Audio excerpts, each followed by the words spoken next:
स्वागत है आपका एस के पी सी एस अकेडमी में। करंट अफेयर से संबंधित ये क्लास है और इसमें आप लोग 9 और 10 जनवरी 2025 को जो इम्पोर्टेंट घटनाएं घटी हैं, जो परीक्षा की दृष्टि से महत्वपूर्ण हैं, उनको चलें जानते हैं क्या क्या आपको आगामी परीक्षाओं के लिए ध्यान में रखना है। प्रारंभ दिवस से करते हैं। प्रवासी भारतीय दिवस ये 9 जनवरी को मनाया जाता है। क्या ध्यान रखेंगे इसके विषय में? तो 18वां प्रवासी दिवस सम्मेलन 8 से 10 जनवरी 2025 को ओडिशा की राजधानी भुवनेश्वर में आयोजित हुआ। इसमें मुख्य अतिथि क्रिस्टीना कार्ला रहीं, जो त्रिनिदाद और टोबैगो की राष्ट्रपति थी। और इसकी थीम ध्यान रखेंगे। प्रवासी भारतीय दिवस 2025 की थीम क्या रखी गई है? विकसित भारत में प्रवासी भारतीयों का योगदान। तो एग्जाम की दृष्टि से ये महत्वपूर्ण है कि हाल ही में आ जाए प्रवासी भारतीय दिवस कौन सावा मनाया गया, तो 18वां ध्यान रखेंगे। और कहाँ पर इसका आयोजन हुआ है? ओडिशा की राजधानी भुवनेश्वर में हुआ है। और मुख्य अतिथि का विशेष ध्यान रखेंगे, क्रिस्टीना कार्ला रहीं इसमें, त्रिनिदाद और टोबैगो की राष्ट्रपति। और इसकी थीम अक्सर पूछी जाती है, विकसित भारत में प्रवासी भारतीयों का योगदान। और जैसा कि आप लोग जानते हैं, महात्मा गांधी 1893 में कहाँ पर गए थे? दक्षिण अफ्रीका गए थे और वे लौट कर आए हैं 9 जनवरी 1915 को। तो गांधी जी जब दक्षिण अफ्रीका से प्रवास से लौटे थे, इसीलिए 9 जनवरी को ये प्रवासी भारतीय दिवस मनाया जाता है। विश्व हिंदी दिवस के बारे में भी आप लोग ध्यान रखेंगे। ये 10 जनवरी को मनाया जाता है। इस बार जो 10 जनवरी 2025 को विश्व हिंदी दिवस मनाया गया है, उसकी थीम क्या रखी गई थी? हिंदी एकता और सांस्कृतिक गौरव की वैश्विक आवाज़।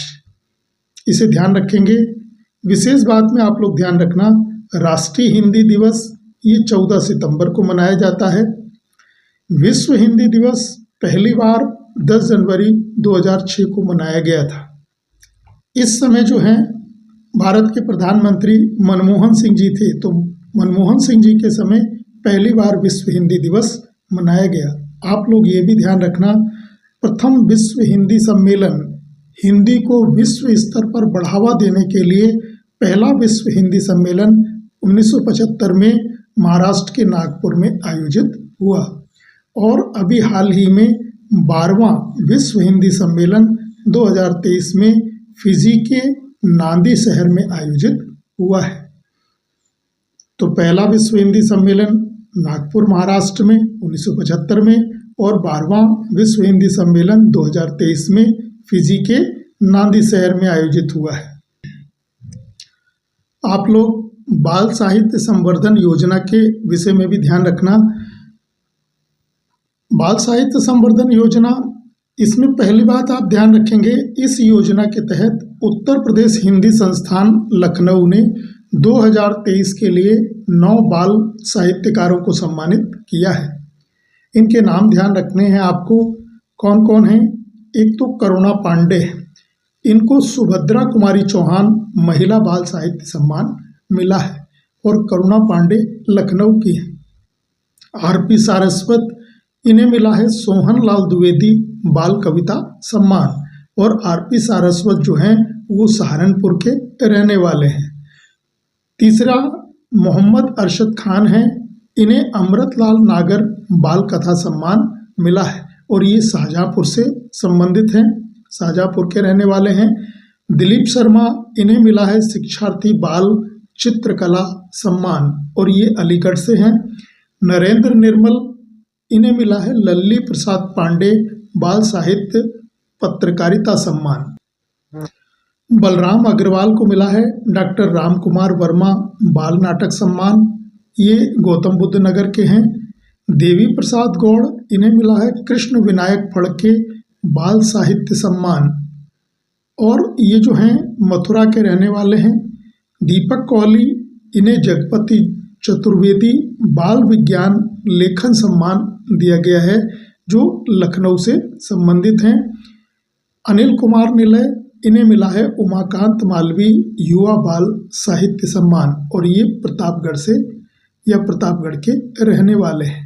तो कुल मिलाकर बाल साहित्य संवर्धन योजना के तहत 9 बाल साहित्यकारों को सम्मानित किया गया है। और सम्मानित किसने किया है? उत्तर प्रदेश हिंदी संस्थान लखनऊ द्वारा, और इन्हें 2023 के लिए सम्मानित किया गया है। हालांकि ये पुरस्कार अभी दिए गए हैं इनको 2025 में। तिरुपति बालाजी मंदिर, क्या ध्यान रखेंगे इसके विषय में? ये मंदिर जो है आंध्र प्रदेश में स्थित है। हाल ही में यहाँ भगदड़ मचने से 6 लोगों की मृत्यु हो गई थी। तो यहाँ पर एक शब्द चर्चा में आया था, CPR। भगदड़ में जब लोग एक दूसरे के ऊपर गिर जाते हैं तो सांसें रुक जाती हैं। ऐसी स्थिति में किसी का जीवन बचाने के लिए उसको CPR दिया जाता है। तो CPR की फुल फॉर्म आप लोग ध्यान रखिएगा, क्या होता है? Cardio pulmonary रेसिस्टेशन।